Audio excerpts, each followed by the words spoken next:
Lok Sabha elections result June 4న రాబోతున్నాయి.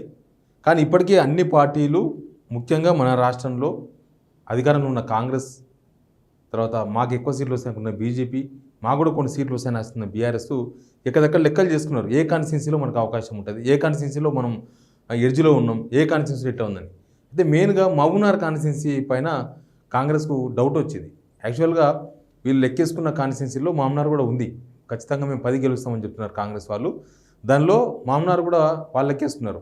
Almost edge ఉన్నాయి, మొత్తం కాంగ్రెసే గెలుస్తారనేది వాళ్ళ లెక్క. ఎడ్జ్ ఉన్నాయి అంటే ఏంటివి? ఒకటి సికింద్రాబాద్ మేమే గెలుస్తామని ఆల్రెడీ రేవంత్ రెడ్డి గారు చెప్పారు, 20,000 మెజార్టీతో గెలుస్తామని. అది కూడా ఎడ్జ్ మాకే వస్తున్నారు, ఎందుకంటే టైట్ ఫైట్ ఉంది అక్కడ. ప్లస్ మహబూబ్నగర్ రేవంత్ రెడ్డికి సొంత కాన్స్టిట్యున్సీ, అక్కడ ఖచ్చితంగా గెలిచి తీరాల్సిన అవసరం రేవంత్ రెడ్డికి ఉంది, కాంగ్రెస్కి ఉంది. రేవంత్ రెడ్డికి ఎక్కువ అవసరం ఉంది కాంగ్రెస్ కన్నా. అయితే అక్కడ కూడా ఎడ్జ్ ఉంది, అక్కడ కూడా బీజేపీకి బాగా ఓట్లు పోలేనాయి. అక్కడ థర్డ్ ప్లేస్ బీఆర్ఎస్ ఉండొచ్చు, కానీ బీఆర్ఎస్ ఓట్లు కొంత బీజేపీకి డైవర్ట్ అయినాయి. దాంతో ఏం జరిగిందన్న డౌట్ అక్కడ వచ్చింది. నేను మహబూబ్నగర్ కాన్స్టిట్యున్సీ పైన కాంగ్రెస్కున్న అంచనాలు ఏంది, వాళ్ళు ఇన్ని రోజుల తర్వాత ఎలక్షన్స్ జరిగిన రోజు నుంచి ఇప్పటివరకు వాళ్ళకున్న రిపోర్ట్స్ ఏంది, వాళ్ళు లెక్కలు ఏంది, వాళ్ళ అంచనాలు ఏంది చెప్పే ప్రయత్నం చేస్తా. మొత్తం ఇప్పటికీ దాదాపు 6-7 రిపోర్ట్లు తెప్పించుకున్నారు. ఒక్క మహబూబ్నగర్ పార్లమెంటు పైనే రేవంత్ రెడ్డి చాలా కసరత్తు చేసిండ్రు, చాలా కాన్సన్ట్రేషన్, అంతకుముందు కాన్సన్ట్రేషన్ చేసిండ్రు. దాదాపు 13 సార్లు పోయినారు ఎలక్షన్స్ ప్రచారంలో. 13 సార్లు ఏ కాన్స్టిట్యున్సీ కూడా రేవంత్ రెడ్డి పోలేదు. ఎందుకంటే దానికి కారణం ఉంది. ఆయన ఎమ్మెల్యేగా వ్యవహరిస్తున్న కొడంగల్ కాన్స్టిట్యున్సీ మహబూబ్నగర్ పార్లమెంట్లో ఉంటుంది. మహబూబ్నగర్కు వంశీ చంద్రెడ్డి పోటీ చేసిండు. వంశీ చంద్రెడ్డి రాహుల్ గాంధీ బాగా దగ్గర కాబట్టి ఆయన గెలుపు బాధ్యతలని రేవంత్ రెడ్డి భుజాల మీద పెట్టిండ్రు.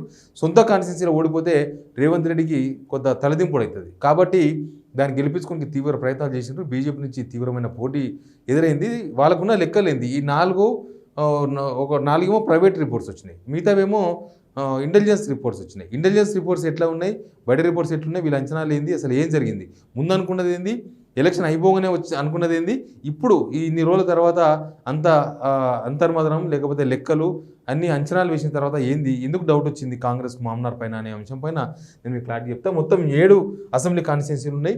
7 కాన్స్టిట్యున్సీల్లో 7 కాన్స్టిట్యున్సీలు కాంగ్రెస్ పార్టీ ఎమ్మెల్యేలు ఉన్నారు. అయినా సరే అక్కడ ఎదురీదగా తప్పలేదు కాంగ్రెస్కు. ఏదో నల్లేరు మీద నడకలాగా పోవాల్సిన మహబూబ్నగర్ పార్లమెంటు బీజేపీ నుంచి ఫుల్ ఫోర్స్ వచ్చింది. బీజేపీ నుంచి డీకే అరుణ పోటీ చేస్తున్నారు,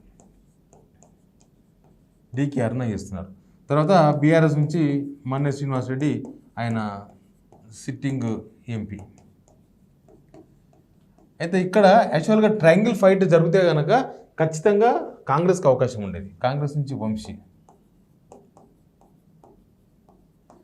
ట్రయాంగిల్ ఫైట్ జరిగితే వంశీకి ఛాన్స్ ఉండేది, ఎక్కువ ఛాన్స్ ఉండేది. ఇక్కడ ఏమైందంటే బీఆర్ఎస్ బాగా డల్ అయింది. బీఆర్ఎస్ డల్ కావడానికి కారణం ఏంటంటే ఆయన సిట్టింగ్ ఎంపీ కావడము, అక్కడ ఎమ్మెల్యేలు ఎవరు లేకపోవడము, ప్లస్ ఈయనకు పెద్దగా కార్యకర్తలతో డైరెక్ట్గా నేరుగా టచ్ లేకపోవడము, ఈయన కేవలం గత ప్రభుత్వంలో ఆ ప్రభుత్వం చేసిన సంక్షేమ పథకాలపైనే డిపెండ్ కావడం, ఆ సంక్షేమ పథకాలే గెలిపిస్తాయని ఉండడం, కొంత మాజీ ఎమ్మెల్యేలు సహకరించిన అప్పుడు ఇచ్చిన స్కీమ్స్కి సంబంధించిన జనము ఈయన వైపు ఉన్నారా, ఎందుకంటే అక్కడ ఎలక్షన్ జరిగింది 2 పార్టీల మధ్య ఎక్కువ, ప్లస్ బీఆర్ఎస్ ఓట్లు డైవర్ట్ అయినాయి, బాగా డైవర్ట్ అయినాయి. అవి బీజేపీకి వచ్చినాయి, బీజేపీకి ఎక్కువ డైవర్ట్ అయినాయి. ఇప్పుడు కాన్స్టిట్యున్సీలో వరిగా చూద్దాం. ముందు మహబూబ్నగర్ కాన్స్టిట్యున్సీ తీసుకుందాం. మహబూబ్నగర్ కాన్స్టిట్యున్సీలో శ్రీనివాస్ గౌడ్ మాజీ మంత్రి, అక్కడ వంశీ చంద్రెడ్డి, ఇక్కడ ఎన్ఎన్ శ్రీనివాసరెడ్డి ఎమ్మెల్యేగా ఉన్నారు, కాంగ్రెస్ ఎమ్మెల్యే. యాక్చువల్గా ఎన్ఎన్ శ్రీనివాసరెడ్డి పెద్దగా ఏదో జనాలతో సంబంధాలుండి మొత్తం జనాల లీడర్ ఏం కాదు. ఎన్ఎన్ శ్రీనివాసరెడ్డి సడన్గా వచ్చిండ్రు, జస్ట్ ఎలక్షన్స్కు వారం రోజుల ముందు కాంగ్రెస్లో చేరిండు. అంతకుముందు ఒకసారి తెలంగాణ ఉద్యమం టైంలో బీజేపీ నుంచి బీజేపీ ఉప ఎన్నికల్లో ఆయన ఎమ్మెల్యేగా గెలుపొందిండ్రు. తర్వాత బీజేపీ నుంచి సడన్గా కాంగ్రెస్లోకి చేరిపోయినరు. ఈయన కాంగ్రెస్ పార్టీతో పెద్దగా సంబంధాలు లేవు. అక్కడ శ్రీనివాస్ గౌడ్ మీద ఉన్న తీవ్ర వ్యతిరేకతతో ఎన్ఎన్ శ్రీనివాసరెడ్డి గెలిచిండు తప్ప ఎన్ఎన్ శ్రీనివాసరెడ్డి ఏదో జనాలకు చేసింది ఏమీ లేదు, ప్లస్ జనాల్లో ఆయనకున్న పాజిటివిటీ కూడా ఏం లేదు. NN Srinivasa Reddy just NN Srinivasa Reddy అంతే. ఎన్ఎన్ శ్రీనివాసరెడ్డి ప్రజల కోసం ఫలానా పని చేసిండు, లేకపోతే ఫలానా ఎన్జిఓ పెట్టి సర్వీస్ చేసిండు, అట్లాంటివి ఏమి లేవు. శ్రీనివాస్ గౌడ్ మీద వ్యతిరేకతతో ఈయన కోటేసిండు అప్పుడు. ప్లస్ షాద్నగర్కి వస్తే శంకరయ్య కొంత కాంగ్రెస్ పార్టీ మనిషి. కాంగ్రెస్ పార్టీ ఎప్పటి నుంచో ఉన్నాడు, చాలాసార్లు టికెట్ కోసం ప్రయత్నం చేసిండు, కొంత క్యాడర్ ఉన్నది. కాకపోతే షాద్నగర్లో ఏమైందంటే షాద్నగర్లో శంకరయ్య కన్నా ఎక్కువ బీజేపీ ఫోర్సెస్ ఎక్కువ పనిచేసినాయి. బీజేపీ ఫోర్సెస్ ఎందుకు పనిచేసినాయంటే ఇది హైదరాబాద్ బెల్ట్ కావడం, హైదరాబాద్కు దగ్గరగా ఉండడంతో అర్బన్ ఏరియా కిందనే మనం జమ చేయాల్సి వస్తుంది. అర్బన్ ఏరియా ఎట్లుంటుందంటే అర్బన్ ఏరియా 40-45 ఏజ్ ఉన్న వాళ్ళంతా కూడా బీజేపీకి మద్దతు తెలిపింది. ఈసారి ప్రతి కాన్స్టిట్యూన్సీలో ఉంది, అక్కడ కూడా అట్లాంటి కాన్స్టిట్యూన్సీ ఉంది. శంకరయ్య కొంతవరకు తీవ్ర ప్రయత్నాలు చేసిండు, కొంత కాంగ్రెస్ పార్టీని కొద్దిగా సమాయత్తం చేసిండు. బట్ న్యూట్రల్ ఓటర్స్ అంతా కూడా బీజేపీ వైపు టర్న్ అయిపోయారు. తర్వాత మక్తల్లో శ్రీహరి ఉన్నారు. ఇక్కడ మక్తల్లో శ్రీహరి ఉన్నాడు. ఈయన కూడా కాంగ్రెస్ మ్యాన్, కాంగ్రెస్ నుంచి ఎప్పటి నుంచో ఉన్నాడు. బట్ మక్తల్ ఏమైందంటే డీకేఆర్నకు పుట్టినిల్లు అయిపోయింది. డీకేఆర్న పుట్టింది మక్తల్ కాన్స్టిట్యున్సీలోనే. వాళ్ళ ఫ్యామిలీ పెద్ద పొలిటికల్ ఫ్యామిలీ. నర్సిరెడ్డి గారు పొలిటికల్ లీడర్ వాళ్ళ నాన్న. ప్లస్ డీకేఆర్నకు మక్తల్లో మంచి హోల్డ్ ఉన్నది. ప్లస్ మక్తల్లో బీజేపీ కూడా ఉన్నది. బీజేపీ మామూలుగానే ఉన్నది. ప్లస్ ఈ గాలి మోడీ గాలి అంత వచ్చింది. న్యూట్రల్గా ఉన్న మహిళలు చాలామంది, మహిళలు నేను చెప్పేది మహిళలంతా కూడా డీకేఆర్న వైపు మొగ్గు చూపించినట్లుగా వాళ్ళకు వచ్చిన రిపోర్ట్లో వెళ్ళింది. తర్వాత దేవరకద్ర ఎమ్మెల్యే అయితే జస్ట్ 500 ఓట్లతో గెలిచిండు. 500 ఓట్లు. అక్కడ బీఆర్ఎస్ ఎమ్మెల్యే, మాజీ ఎమ్మెల్యే ఇప్పుడైనా ఆళ్ళ వెంకటేశ్వర రెడ్డి స్ట్రాంగ్ క్యాండిడేట్ యాక్చువల్గా. కానీ లాస్ట్ నిమిషంలో, చివరి నిమిషంలో కొన్ని కారణాల వల్ల జస్ట్ 500 ఓట్లతో మాత్రమే ఈ ఎమ్మెల్యే దేవరకద్ర నుంచి ఎమ్మెల్యే గెలిచిండ్రు. ఈయన కూడా కాంగ్రెస్కు సంబంధం లేదు, కాంగ్రెస్ క్యాడర్తో సంబంధం లేదు, అక్కడ జనాలతో కూడా పెద్దగా సంబంధం లేదు. జస్ట్ బీఆర్ఎస్ మీద వ్యతిరేకతతో ఈయన గెలిచిండు. ప్లస్ నారాయణపేట నుంచి పర్ణికారెడ్డి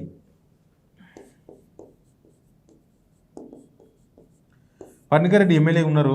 ఈమె కూడా ఫస్ట్ టైం ఎమ్మెల్యేనే. డీకేఆర్నకు మేనకోడలు కూడా అవుతుంది. అయితే ఆమె కాంగ్రెస్ పార్టీకే పనిచేసింది. కానీ ఎంత పనిచేసినా మొన్న గెలిచిన ఎమ్మెల్యే సడన్గా వాళ్ళ ఫ్యామిలీ కాంగ్రెస్ ఉండొచ్చు, కానీ ఆమె సడన్గానే ఎమ్మెల్యే అయ్యారు. సడన్గా టక్కున ప్రకటించారు, టక్కున ఎమ్మెల్యే అయిపోయింది. ఇక్కడ నారాయణపేటలో పర్ణికారెడ్డి కన్నా ఎక్కువ డీకేఆర్న వైపు ఎక్కువ మొగ్గు చూపించారు. డీకేఆర్నకు నారాయణపేట మక్తులు ఇవన్నీ కూడా బాగా కొట్టిన పిండి వాళ్ళ ఫ్యామిలీ పాలిటిక్స్లో ఉండడంతో అట్లా అయిపోయింది. తర్వాత కొడంగల్ రేవంత్ రెడ్డి కాన్స్టిట్యున్సీ. రేవంత్ రెడ్డి ఇక్కడ నుంచి ఎమ్మెల్యేగా ఉన్నారు. ఈ కాన్స్టిట్యున్సీ మాత్రం కాంగ్రెస్కి ఫెచ్ ఇచ్చింది. ఈ కాన్స్టిట్యున్సీ కాంగ్రెస్కు హోల్డ్ ఉన్నది. రేవంత్ రెడ్డి ఉన్నారు కాబట్టి వాళ్ళ తమ్ముడు మిగతా వాళ్ళందరూ పార్టీ కార్యకర్తలంతా బాగా తిరిగారు. ప్లస్ బీజేపీ వీక్, అక్కడ బీజేపీ బాగానే వీక్ ఉంటుంది. బీఆర్ఎస్ కొంత ఉంటుంది. కాంగ్రెస్ తర్వాత బీఆర్ఎస్ ఇక్కడ బాగుంటుంది, బీజేపీ వీక్ ఉంటుంది. బీజేపీ దీని మీద, ఈ కాన్స్టిట్యున్సీ మీద స్పెషల్ కాన్సన్ట్రేషన్ చేసిండ్రు. అయినా సరే కొడంగల్లో కాంగ్రెస్ పార్టీకి ఎక్కువ ఓట్లు పడ్డట్టుగా మనకు ఆ బూతుల వారీగా చూసినప్పుడు మనకు కనిపిస్తుంది. ప్లస్ జడ్చర్లో కూడా సేమ్ షాద్నగర్ లాగానే ఇది హైదరాబాద్ బెల్ట్. ఇక్కడంతా సెమీ అర్బన్ ఏరియా, ఇదంతా కూడా అర్బన్ కాదు, రూరల్ కాదు, సెమీ అర్బన్ ఉంటుంది. ప్లస్ పొద్దుగా లేస్తే హైదరాబాద్తో టచ్ అప్ అయి ఉంటారు. హైదరాబాద్ లింక్డ్ వ్యాపారాలు, హైదరాబాద్లో ఉద్యోగాలు చేసేవాళ్ళు, ఇట్లా రకరకాల జనాలు ఉంటారు. ఈవెన్ పల్లెటూరులో కూడా ఈసారి పువ్వు గుర్తు అని చెప్పారు. ఈ కాన్స్టిట్యున్సీలో పువ్వు గుర్తు జడ్చర్ల ప్లస్ ఇక్కడ షాద్నగర్, ఈ 2 కాన్స్టిట్యున్సీలు కూడా అట్లాంటి సిచ్యువేషన్ మనకు కనిపించింది. ఇట్లా ఓవరాల్గా చూస్తే కాంగ్రెస్కు ఫెచ్ ఇచ్చిన కాన్స్టిట్యున్సీలు, కాంగ్రెస్కు బాగా పాజిటివ్ ఉన్న కాన్స్టిట్యున్సీలు ఒకటి మహబూబ్నగర్లో. ఇక్కడ మహబూబ్నగర్లో ఏమైందంటే మహబూబ్నగర్లో మైనార్టీ ఓట్లు మాత్రం కాంగ్రెస్కు పడ్డాయి.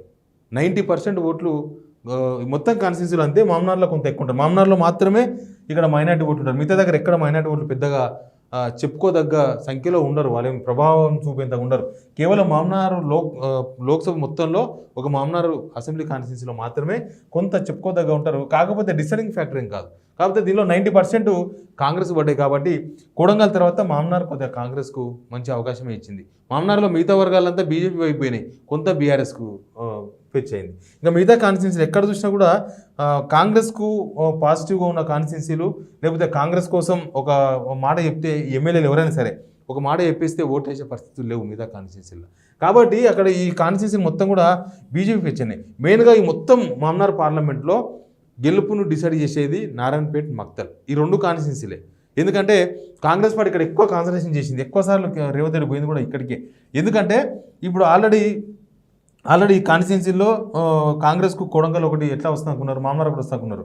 ఇక్కడ ఇవి చూస్తేనేమో షాద్నగర్ ప్లస్ జడ్చర్నేమో బీజేపీకి ఫెచ్ ఉన్న కాన్స్టిట్యున్సీలుగా మారిపోయినాయి. దేవరకద్ర బీఆర్ఎస్కు ఫెచ్ కనిపిస్తుంది. ప్లస్ ఈ కాన్స్టిట్యున్సీ మాత్రమే మహబూబ్నగర్ ఒకటి మైనార్టీ ఓట్లు నమ్ముకున్నారు, మైనార్టీ ఓట్లు మాకు వస్తాయి అనుకుంటున్నారు. చాలా తక్కువ నాన్ మైనార్టీ ఓట్లు కాంగ్రెస్కు పడ్డాయి. ఇంకా మిగిలిన ఈ 2 నారాయణపేట, మక్తల్, ఈ 2 కాన్స్టిట్యున్సీల మీద ఎక్కువ కాన్సన్ట్రేషన్ చేసినారు. ఎందుకంటే ఆ 2 కాన్స్టిట్యున్సీలో బీజేపీ కొద్దిగా హోల్డ్ ఉంటుంది.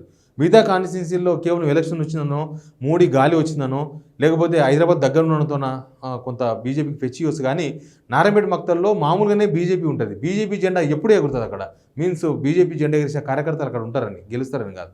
అయితే అట్లాంటి కాన్స్టిట్యున్సీ ప్లస్ మక్తల్ డీకేఆర్నకు తలిగారి కాన్స్టిట్యున్సీ అయిపోయింది. పక్కన నారాయణపేటలో కూడా ఎప్పుడు బీజేపీకి 40,000 ఓట్లు ఎక్కడ పోవు, అట్లాంటి సిచ్యువేషన్ ఉంటుంది. కాబట్టి మొత్తం ఈ హోల్డ్ వీళ్ళకి వచ్చిన మొత్తం రిపోర్ట్స్ చూస్తే ఈ కాన్స్టిట్యున్సీల వారీగా బీజేపీకి ఎడ్జ్ కనిపిస్తుంది. యాక్చువల్గా వీళ్ళు ఏమనుకున్నారంటే ఫస్ట్ కాంగ్రెస్ వాళ్ళు ఏమనుకున్నారంటే మొన్ననే కదా ఎలక్షన్ జరిగింది, ప్లస్ రేవంత్ రెడ్డి మామ్నార్ కాన్స్టిట్యున్సీకి సంబంధించిన అయినా మామ్నార్ జిల్లా అయినా కొంత జిల్లా సెంటిమెంట్ అవన్నీ వర్కౌట్ అవుతాయి అనుకున్నారు. కానీ ఎందుకో రేవంత్ రెడ్డిని మామ్నార్ జనం ఓన్ చేసుకున్నట్టుగా కనబడతలేదు. అంటే ఆయన సీఎం అయిన తర్వాత ప్రత్యేకమైన కాన్సన్ట్రేషన్ ఏం చేయలేదు. కొడంగల్ కాన్స్టిట్యున్సీకి 4,000 కోట్ల అభివృద్ధి పనులు అని చెప్పారు తప్ప మిగతా కాన్స్టిట్యున్సీల మీద నా జిల్లా మామ్నార్ అని చెప్పుకునే పరిస్థితి రాలేదు రేవంత్ రెడ్డికి. ప్లస్ ఆయన కూడా చెప్పుకునే ఆ పరిస్థితిని క్రియేట్ చేసుకోలేదు. ఇది నా జిల్లా అని చెప్పుకునే అవకాశం వచ్చింది కొన్నిసార్లు, కానీ ఆ అవకాశాన్ని ఆయన వినియోగించుకోలేదు. సేమ్ టైం ఆయన ఆ అవకాశాన్ని క్రియేట్ చేసుకుంటే బాగుండే, ఆ అవకాశం క్రియేట్ చేసుకోలేకపోయాడు. దాంతో రేవంత్ రెడ్డి చూసి ఓట్లు వేసే వాళ్ళు చాలా తక్కువ, రాష్ట్ర వ్యాప్తంగా చాలా తక్కువ. తన సొంత జిల్లా మామ్నార్లో కూడా రేవంత్ రెడ్డిని చూసి మనం ఓటేయాలి, రేవంత్ రెడ్డి ఉన్నాడు కాబట్టి ఓటేయాలి అనుకున్న జనం సంఖ్య చాలా చాలా తక్కువ.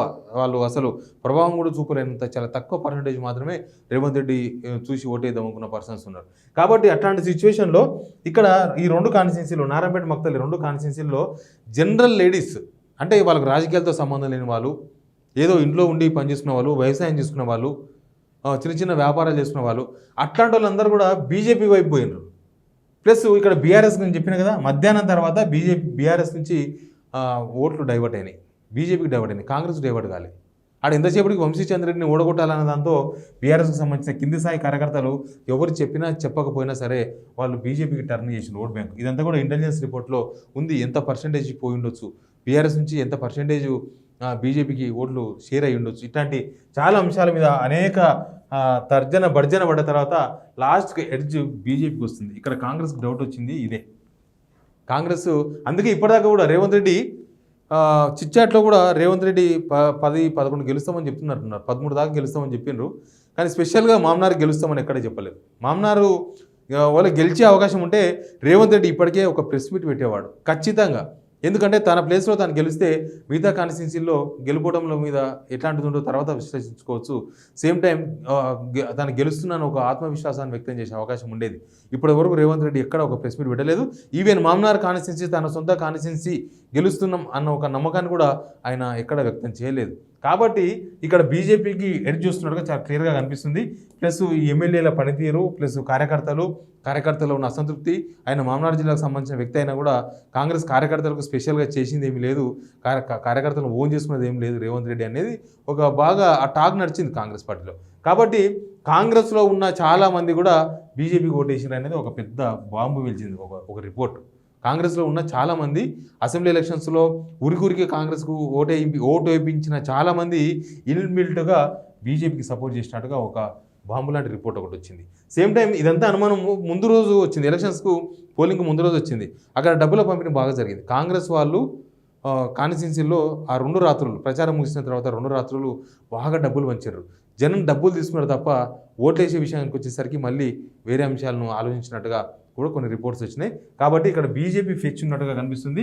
అందుకే ఇవన్నీ పరిశీలించిన తర్వాతనే కాంగ్రెస్కి మామ్నార్లో గెలిచే అవకాశాలు ఎంతవరకు ఉన్నాయి, బీజేపీకి ఎడ్జ్ ఎంత ఉంది, బీజేపీ ఎన్ని వేల ఓట్ల మెజారిటీతో గెలిచే అవకాశం ఉంది, లేకపోతే ఎందుకు వెనుకబడ్డం, ఏ కాన్స్టిట్యున్సీలో ఎట్లాంటి సిచ్యువేషన్ ఉంది, అసెంబ్లీ కాన్స్టిట్యున్సీల వారిగా చూస్తే ఇట్లాంటి చాలా అంచనాలు నడిచిన తర్వాత డౌట్ మాత్రం క్రియేట్ అయింది కాంగ్రెస్ పార్టీకి మామ్నార్లో గెలుస్తామా లేదా అన్న అంశం పైన.